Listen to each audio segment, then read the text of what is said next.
Comme si le temps s'était arrêté. Un peu partout sur la planète, ces images surréalistes de grandes villes totalement désertes. Un confinement devenu indispensable. Car aujourd'hui, 18 mars 2020, le cap des 8000 décès liés au coronavirus a été franchi. Pour l'heure, sur l'ensemble de la planète, plus de 200 000 personnes ont été infectées.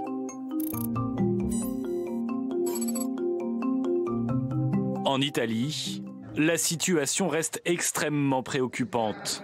Dans cette église de Bergame, des dizaines de cercueils alignés attendent une bénédiction avant d'être enterrés. Devant les cimetières de la région, les corbillards n'ont jamais été aussi nombreux.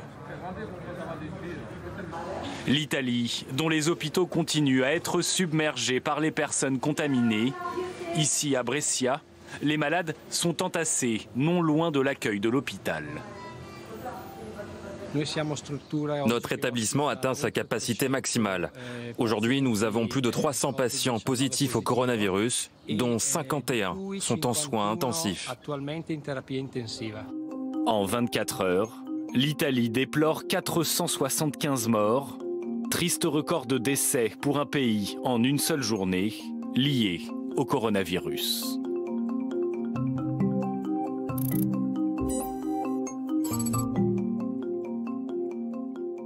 En Espagne, le bilan ne cesse de s'alourdir.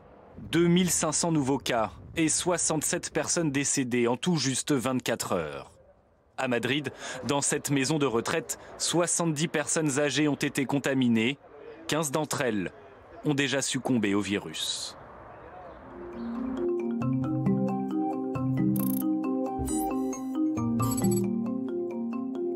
Aux États-Unis, Donald Trump continue d'accuser la Chine. La Chine diffusait de fausses informations selon lesquelles notre armée leur avait transmis le virus. C'est totalement faux. Je dois dire d'où vient ce virus. Il est effectivement venu de Chine, donc je pense que l'expression « virus chinois » est une formule exacte. Un virus chinois, l'expression passe mal du côté de Pékin. Le porte-parole du ministère des Affaires étrangères a répondu cette nuit sèchement au président américain. Nous pressons les États-Unis de corriger leurs erreurs et d'arrêter immédiatement les accusations sans fondement envers la Chine.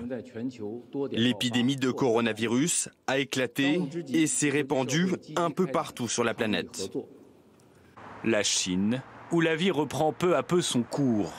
À Shanghai ou Pékin, la circulation se densifie et les terrasses de restaurants se remplissent à nouveau.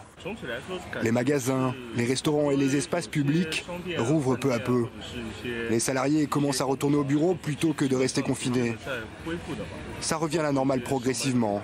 Je pense que d'ici quelques jours, les gens arrêteront de porter les masques. La Chine, qui vient justement d'annoncer il y a quelques heures à peine l'envoi d'1 million de masques, direction la France.